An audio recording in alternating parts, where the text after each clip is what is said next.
I had something prepared this morning, but I really feel the Spirit of God moving in a different direction.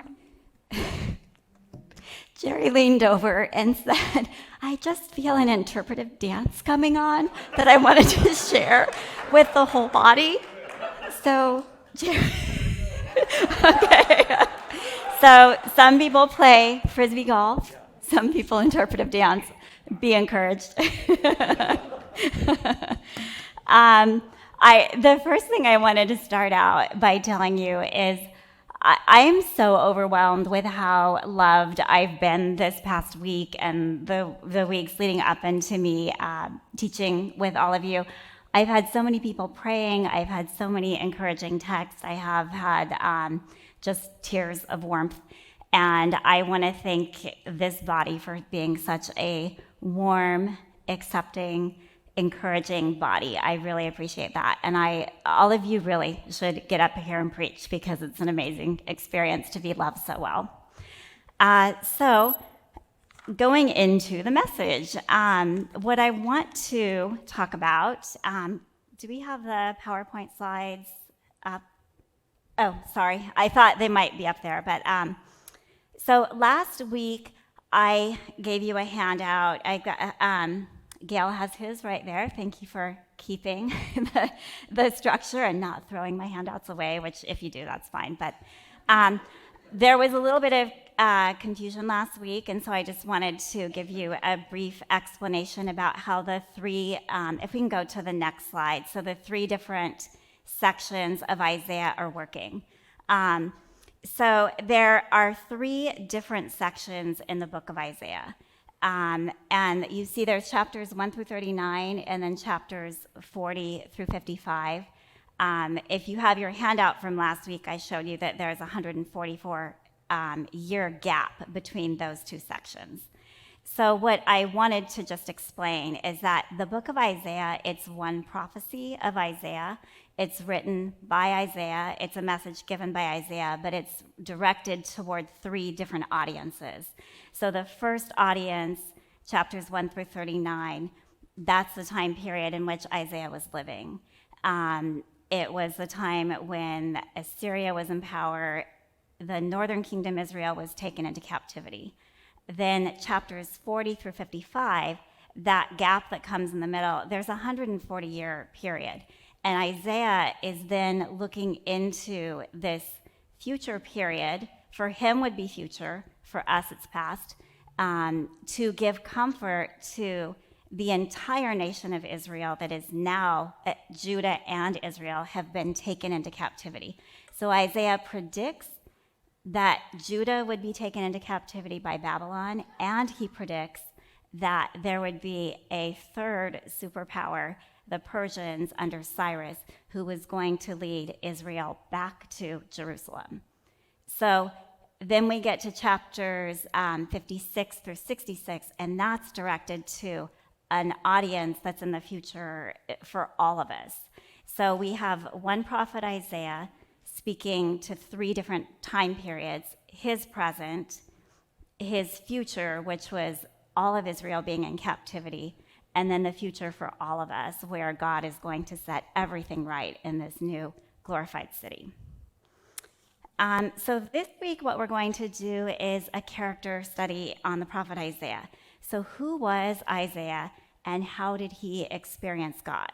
And it's funny, so a lot of you are reading through the Bible in a year, and for many of you, the book of Isaiah, you've just finished it, or you're just at that point. So it's been timely that this is a message I think God wanted us to be talking about. But a lot of you have had questions too, and so what I wanted to focus on was, how did Isaiah, we all have, he has these visions, he has these experiences, but how did Isaiah actually interact with God? How did he hear God? And then how did he respond and move based on how God called him to do what he wanted him to do? When we tend to look at people like Isaiah or these Bible characters, we see them uniquely gifted and called for a particular setting. And Isaiah is in this huge, dramatic piece of Israel's history. But then we look at that and think, okay, well, God needed, he needed his, I was going to say Tom Brady, but I just don't like the guy, but I can't. But in my household, even though we're Raider fans, my son hates Derek, I shouldn't say hate, strongly dislikes Derek Carr too. But anyway, they're looking, we see the, sorry, it's football season. We look at them as the heroes of the Bible, and they're these great, big, larger-than-life characters who God's using to do great, big, larger-than-life things. And it's hard to, then where do I fit into that? How do I see myself? Can I be a person like Isaiah? And, do I fall into that same kind of category as Isaiah was just a person used by God, and that's who we are as well. So the purpose of looking at Isaiah's life and his ministry is to really see how he experienced God. And you may not be called to do what he did. You probably don't want to do what he did. There's a lot of stuff he did I certainly don't want to do. But we all have a relationship with the Holy One of Israel that Isaiah partnered with, and God wants to partner with us too. So as we look at some of the facets of Isaiah's relationship with God, I really want to invite you into seeing yourself as someone who's been called by God and who's been given a message to share in your own unique way. Just as, Jared's using disc golf, to reach out to people and draw them into, come to Creekside and experience what we have to offer here through, I've never done that before. And, for Jared, that's a big part of who he is and what he loves and how he draws people into God. So God uses us in our uniqueness to share his message and to speak to us as well. But I want to invite you, as we look at Isaiah, to think about, how does Isaiah interact with God, and how does God interact with Isaiah, and how can I see myself in the same way? How does God interact with me, and how do I interact with him to allow him to use me in my uniqueness to share his message and to experience him? So, and we've seen, I walk in early on Sunday morning and there are people praying, and some people really connect through music and some people through nature. So we all have unique individual ways that we connect with God. So we're going to look at two aspects of Isaiah today. So just the man himself, who was he? And then we're going to look at God's partnership with Isaiah. So when we meet Isaiah at the very beginning of the book, we're given kind of a biographical verse.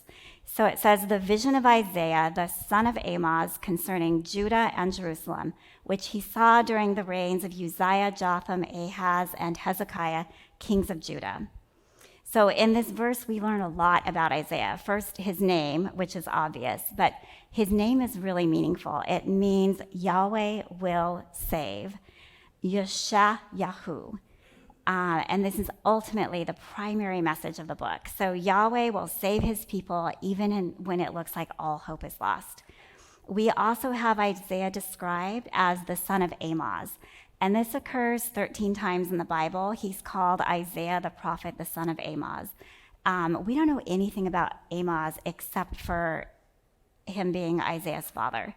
But what we do know about the way that people are listed in Scripture is that if we're given a name, that audience would have known who Amoz is. And looking at Isaiah's life, although we can't be 100% sure because good kings had bad sons, but most likely Amoz was a godly person, and that was the family into which Isaiah was born.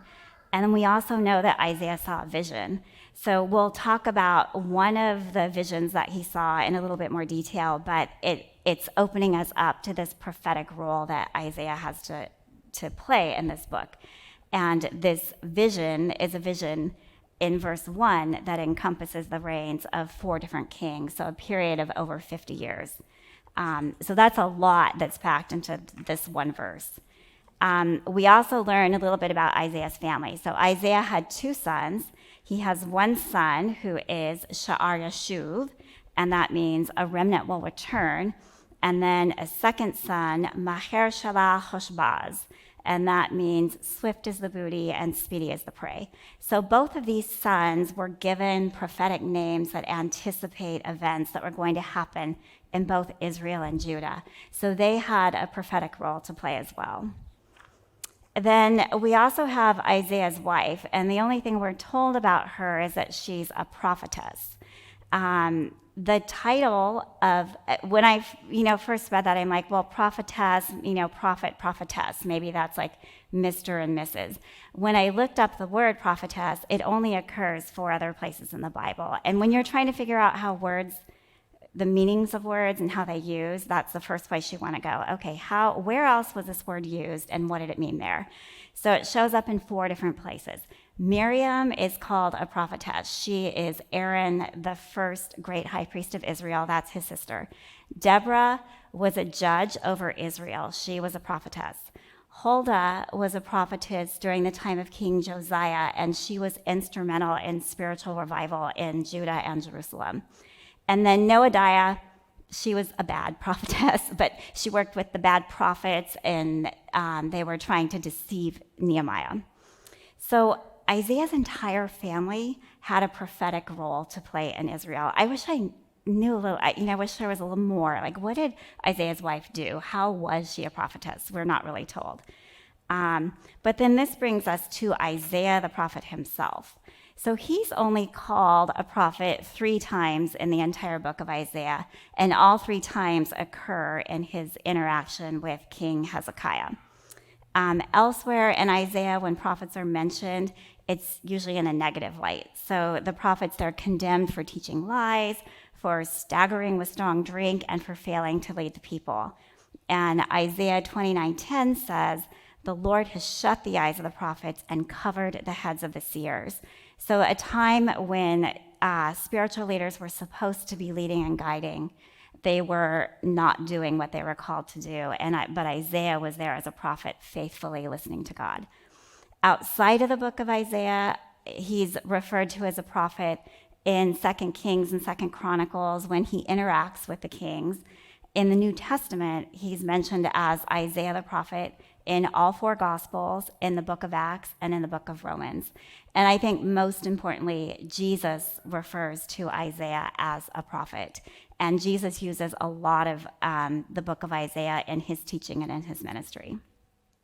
So that's kind of a brief, or not brief, but that's really kind of all we know about the biography of who Isaiah was coming out of the book of Isaiah. But the main thing I really want to look at is God's partnership with Isaiah. So how did God work with him? And when I was thinking about this point, I want to call it ministry because that's what a lot of us think of. But ministries, one of those church words that as soon as you hear it, at least for me, like a structure, grows up around it.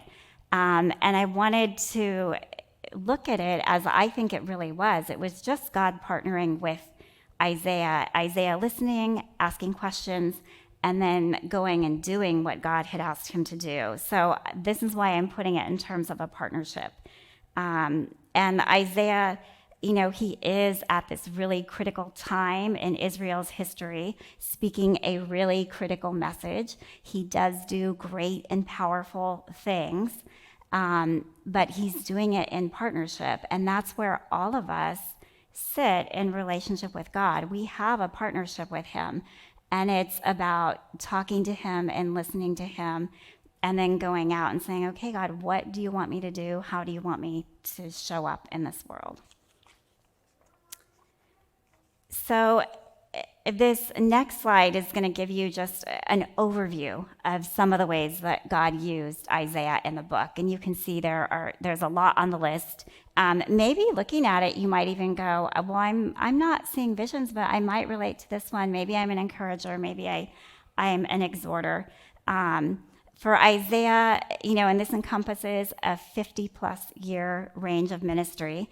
Isaiah saw visions. He received words from God. He had burdens, which in prophetic language, burdens always became spoken messages.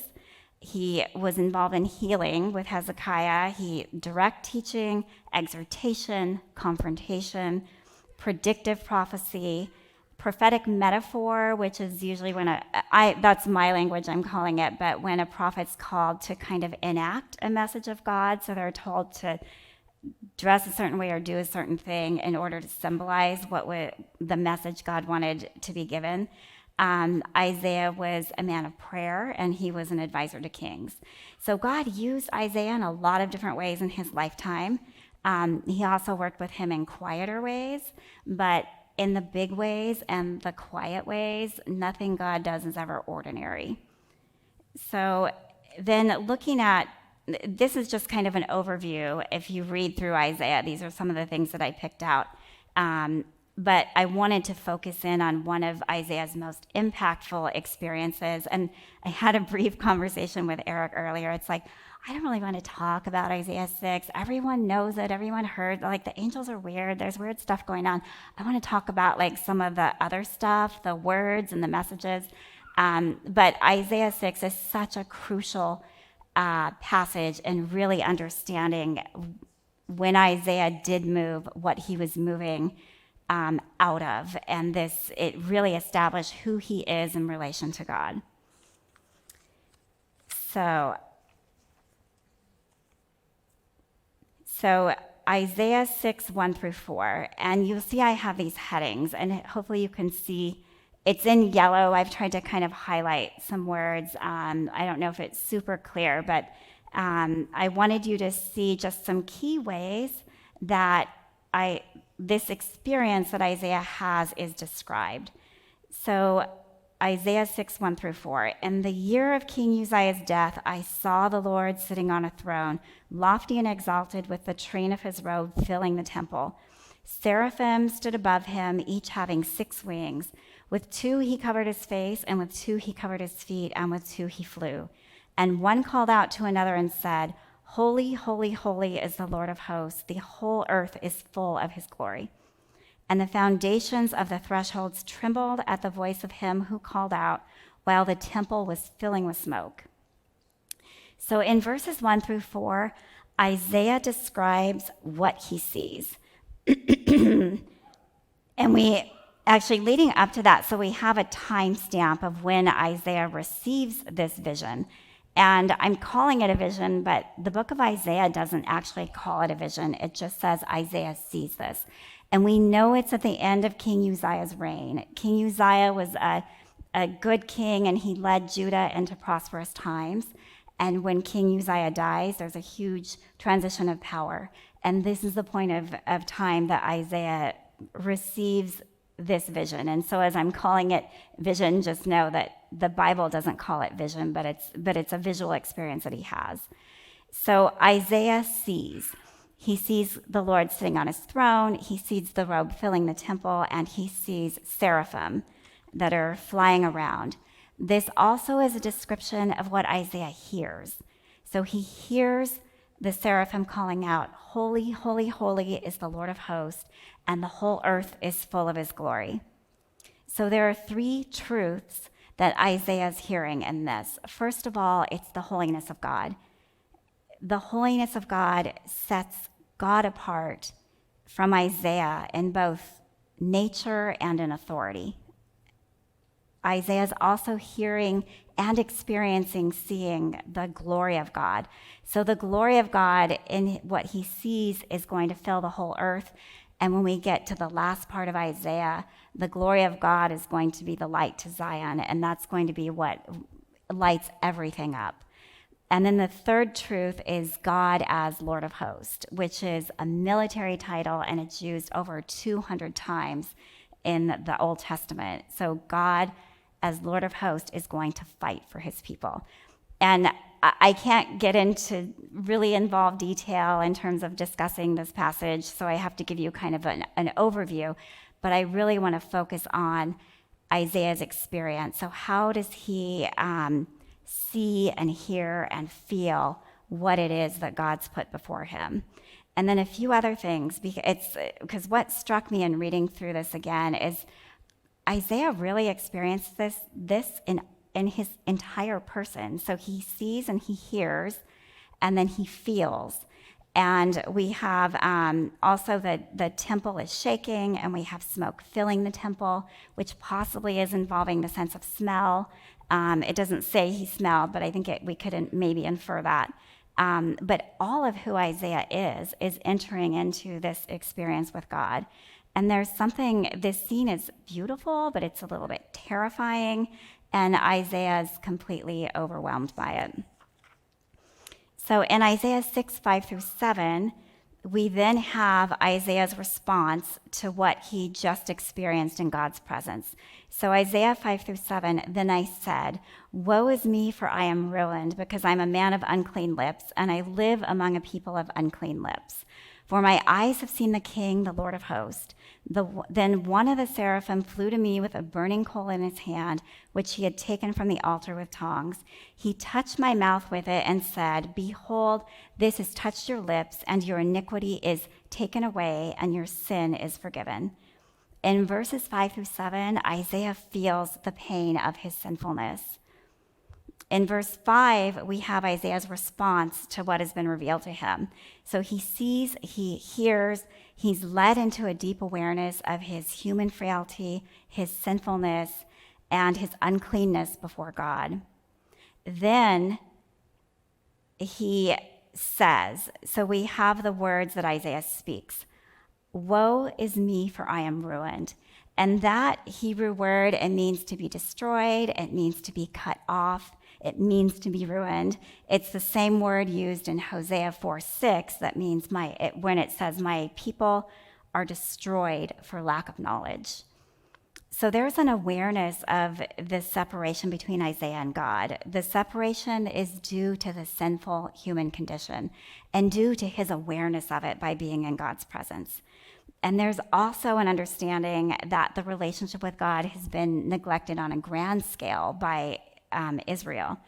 And Isaiah feels it in the depth of his heart, but God doesn't leave him here. So Isaiah feels this, and he confesses it to God, and then God responds with forgiveness, with removal of sins, taking them away, which is what the scapegoat does in the book of Leviticus, bearing the sins away from the camp, and cleansing. And when the seraphim touch Isaiah's lips with that burning coal, there's a ritual of cleansing and then also this symbolic calling. Isaiah's lips will speak truth among a nation speaking lies, and he'll be bringing a message from God to his people and to his kings. So this experience demonstrates the willingness God has to forgive, and telling us that Israel, while they're condemned for not trusting in God, that God is quick to forgive, and that God, not only is he quick to forgive, but he initiates the whole process of forgiveness. In Isaiah 6:8, then we have Isaiah's response to God's forgiveness. Isaiah 6:8 says, then I heard the voice of the Lord saying, whom shall I go, and who will go for us? Then I said, here I am, send me. So after this transformational experience with God, Isaiah hears God speak directly. And without equivocation, without knowing what God was asking, Isaiah responds as so many godly people before him have in Scripture, here I am. And then in the following verses, we're told what Isaiah's ministry and his message would be.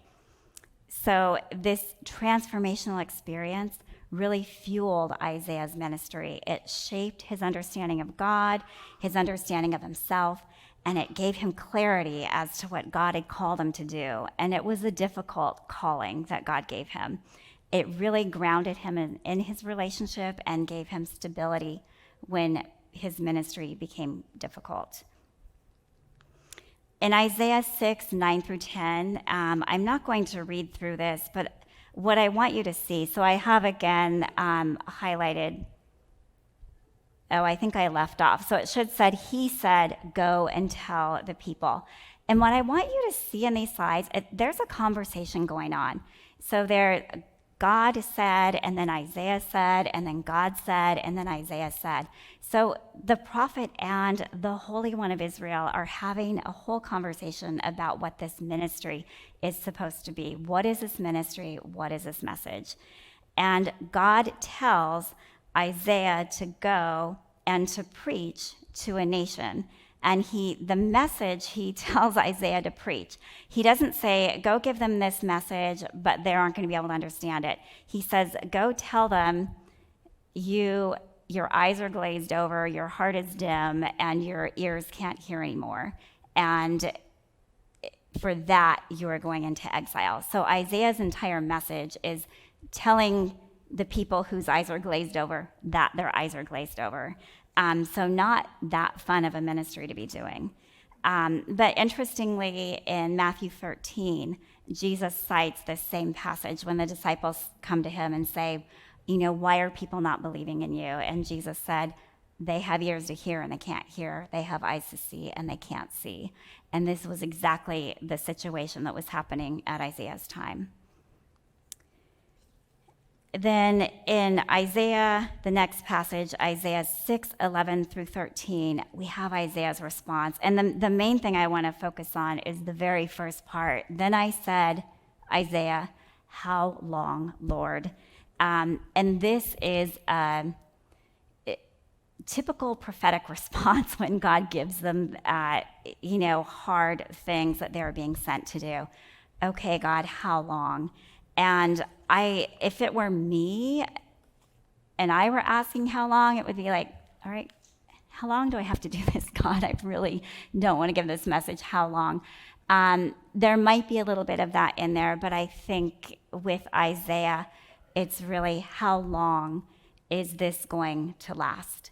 And the answer to that question, because we know in Isaiah's lifetime, in his ministry, 50 or so years, he gave that message the entire time. So in a way, God answered a little bit when he gave him the future promise of there will be an exile, but there will be a return. So how long will you preach this message? At least until there's a return to the land of Jerusalem.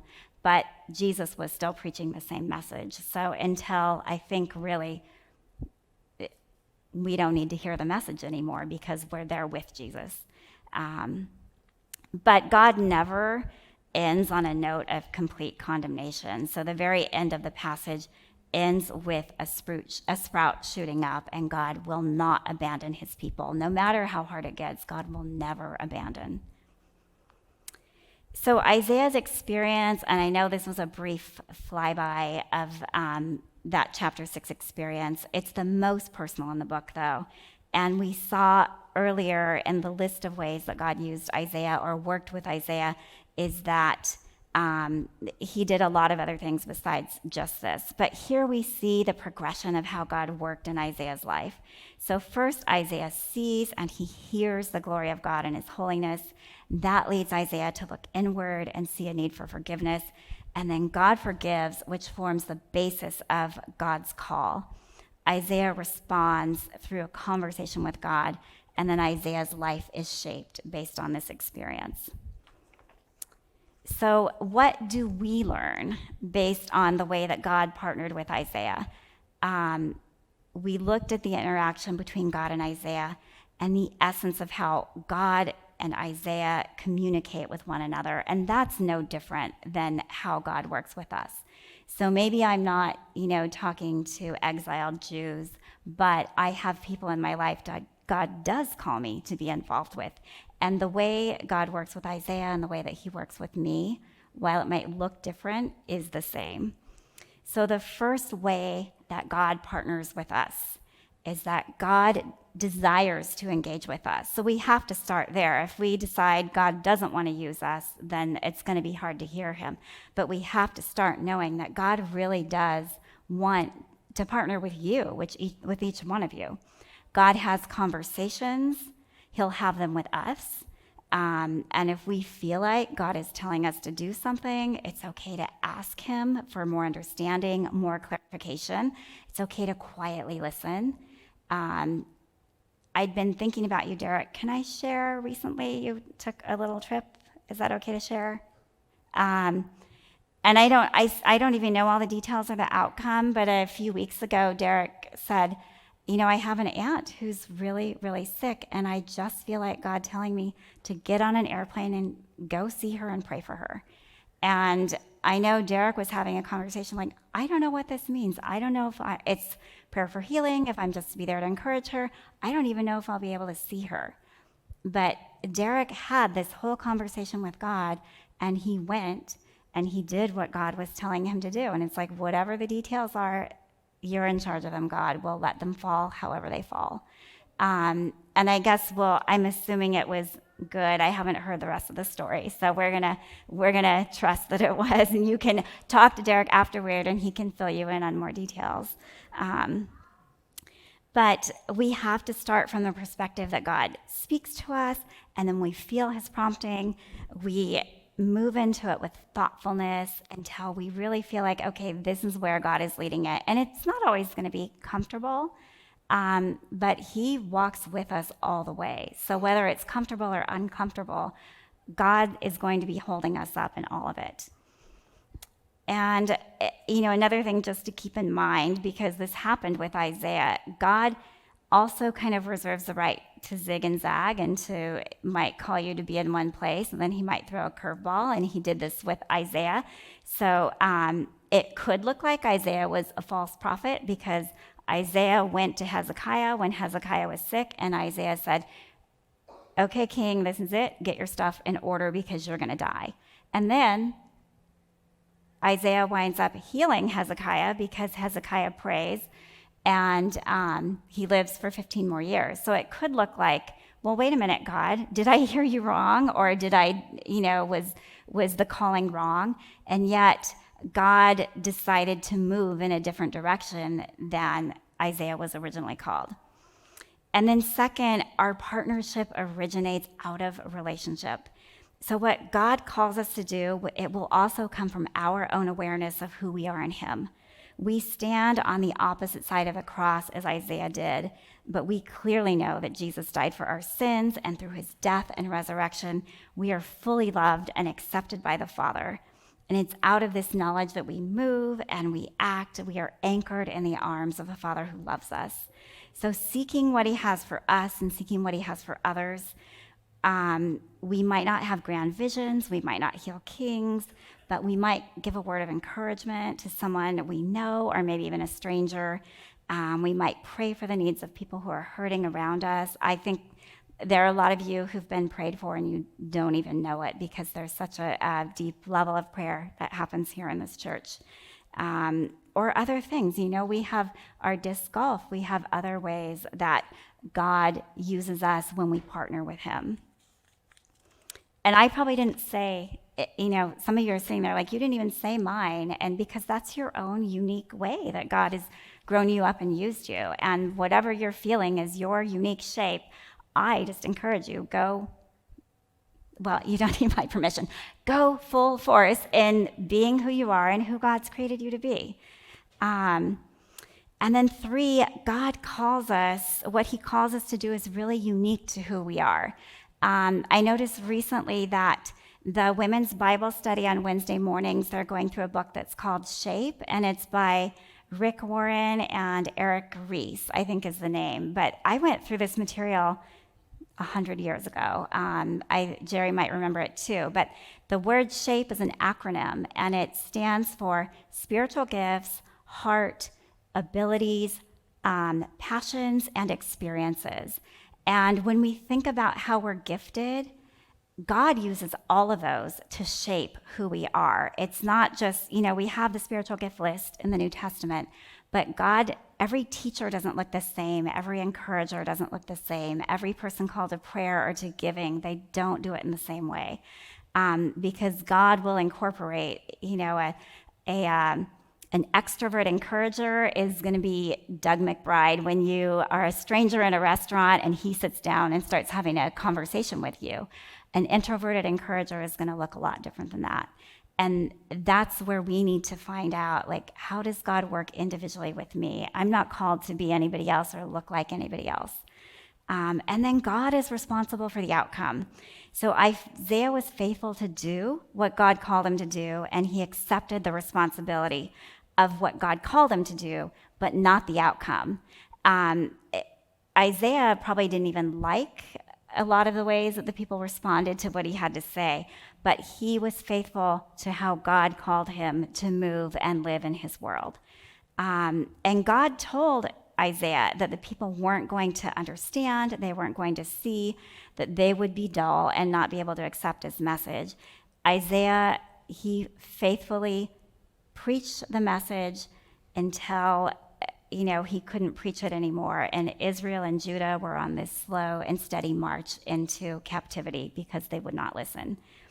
So Isaiah was anchored, though, because he had that foundational trust in God and the God who called him and forgave him and empowered him in ministry.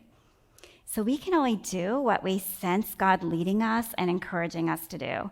God's responsible for the outcome. We can't force people to love God. We can't force them to grow up. We can only, again, do what God has called us to do in our lives. So all we need to do is show up and then let God do what he's desiring to do. It's my hope that, having looked really, really briefly again at how Isaiah encounters God, that this would be encouragement in your life as you think about how God encourages you, how he calls you, how this great prophet of God, he had a relationship with the same God we all have a relationship with. And if God is going to partner with Isaiah, he's going to partner with us too. And so when we come to him openly and even sometimes wrestling with him, he's going to be faithful to lead us. And I don't know, I kind of want to, I'm not sure where we are on time, and I don't want to take up Isaiah's time. And I'm Isaiah. Sorry, Isaiah, I took up all your time this morning. Isaac's time, because he so faithfully prepares, and he had that screaming electric guitar, which I love this morning. We were talking about glam rock earlier. But I know in preparing the end of this, it was really general, and I was thinking, I really want, concrete, how are people at Creekside experiencing God and the way that he's moving? And so I'm going to give you a little opportunity, if there's someone who is just kind of shout it out, what are ways that I didn't list, that where you see God moving and working, and in your life, how he's using you or unique ministries, like we heard from Jesse about the Monterey dads, and we heard about Jeremy's Costco table pizza parties and his. But if any of you are comfortable, just to, a quick shout out, of a ministry or a way God partners with you. Middle school breakfast. And is that here at Creekside, or is that somewhere? It's in a court of all the Charlotte Wood kids, and we give them donuts, and then we walk them to school. That's awesome. I love that. Middle school breakfast. We've got I live on Love Lane, and there's a little cut through that goes to Monterey, and every once in a while at the cut through, there's somebody with a bunch of donuts. But that's, never me. I'm not the one there. So, anything else? I was walking during COVID, after recovering from COVID, so I was walking along and I was listening to the Shape tapes by Rick Warren, and that's what, put it in my heart that, this is something I can do. I thought it was so important, and I talked to my granddaughter, and she's like, I love it. And so, and I've also experienced that, it's good at different times in life, because your life changes and your ministry changes and where you're supposed to be at. And, it was kind of one of those things, okay, Susan, what are you going to do? Obey. And then Diana called me up and asked me if I wanted to lead it. I told her what I wanted to do. And it's just been good, because I also, through walking by myself, experienced, hey, when you pray, expect something to happen. When praying really mean it, you know, because sometimes you'll say, oh, you pray for somebody, and you go, good, but you don't have expectations. You're not praying with faith. And so that's been working out me too. And I'm excited about this class, I really am. I'm excited too. Thank you so much for listening and asking and then being willing. I mean, it's, sometimes we're like, yeah, that needs to happen. But you're like, oh, yeah, maybe I need to make it happen and be part of it happening. So thank you for doing that, Susie. And thank you, Jared. And I'm just remembering this morning, Tim was telling me, like, there's a guy who during COVID, like, started walking his dog through the parking lot. And here, this is a church. And I don't think he's ever actually come to church, but Tim is like just through him walking in the parking lot, he's gotten to know him and his dog and had, meaningful conversations with this person. So it's, yeah, again, being willing to, when God puts it there, to move into it. So why don't I go ahead and pray? Thank you all for listening. Father, thank you for being here with us this morning. Thank you for being a God who shows up on in a great throne with shaking walls and your train filling the place and your glory spilling over, uncontainable, but also showing up in a parking lot with donuts and so many, just in the fabric of who we are and how we move. Thank you for this church body you've brought together, and I am just so encouraged by the love that's here, the family who is here. In your son's name we pray. Amen.